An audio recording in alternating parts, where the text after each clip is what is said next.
What's up, guys? This is Bullby the Fell-Handed. I am in the Tiger 131 on Ghost Town Standard Battle.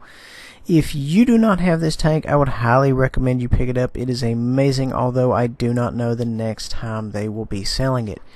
It does have the short 88, doesn't quite do as much damage, or doesn't quite have the same amount of penetration as a fully fledged Tiger with the long-barreled 88. Although this tank is exceptionally tough because it has a very high DPM.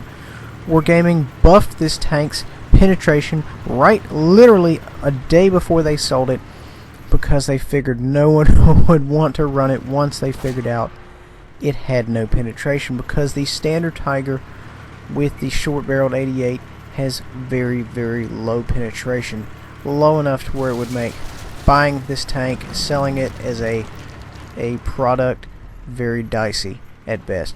Moving on.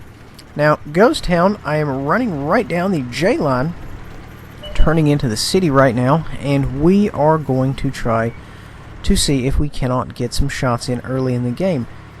I am backing to the wall. I'm being especially careful because I know for a fact this tank has a very slow turret traverse. It will limit you in some games, so you have to be very cautious of that. You have to be very aware. You have to keep your head on a swivel, and you have to be aware of where your enemies lie at all times. I would highly recommend a little wall of greens around you at all times. As you can see, I have this gentleman right here to my 12 o'clock, keeping an eye on things, and I have a red to my left here, my 9 o'clock. So I'm going to advance on the center of town and see if I cannot get some shots in. Now, this tank loads fast, but I would not call it necessarily so fast that you do Churchills. You just pull up and you sit there and shoot, or you do Ram 2, you pull up and shoot, you do nothing else. So, essentially this tank gives you a chance to fire, pull into cover, come back and fire again. And as you can see, I did not move when the Tiger, or the hammer there, was falling back, because when he's falling back, obviously he's moving, his accuracy is going to be a little lax. So I kind of felt very confident I could sit there and fire on him without worrying about much to little return damage. Now I am going to push him right here, and the thing here is, guys, is when you are fighting your normal Tiger tank, you will DPM the mess out of him. These tanks don't have fantastic armor. The armor is okay.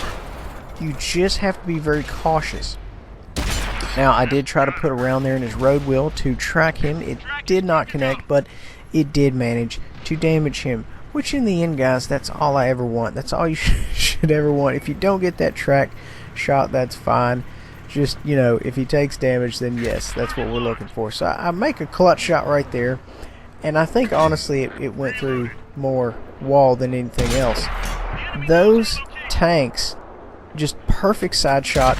They don't have a whole lot of armor to begin with. Side shots make it even easier.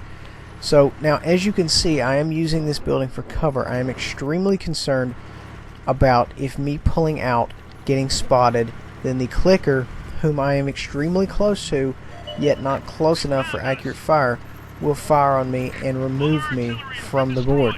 So I'm being very cautious at this time. I am moving through the wreckage here. And more often than not, you know, you get close to these clickers, and it's honestly 2/3 of the time you'll kill them, and 1/3 of the time they'll kill you. You know, it just depends on the particular tank they're in, if it shotguns well versus what kind of element of surprise you have. So we are putting rounds in the rear of a gentleman right here. There's not a whole lot he can do about it because he has other things on his plate. A lot of Tigers out today. Anyway. So he's trying to run to cover, and right there, I don't blame him. We go ahead, put that last round in, and finish him off the board. So now we are up considerably. There's 3 reds left. One of them I'm about to kill right here.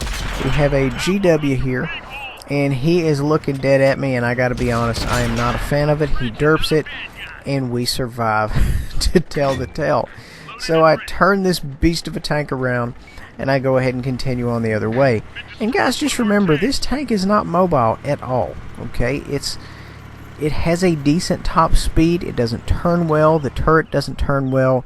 It doesn't really do many things well. It is essentially a DPM platform, and that's perfectly fine, because it does that, and it does it well. It has a decent accuracy. And keep in mind, you're not going to be shooting this tank from extreme ranges. It's not a sniper. It's not your Leopard 1 with .3 accuracy. It's not going to hit things from great distances accurately and consistently. It's an up-close type machine, much like your Type 59.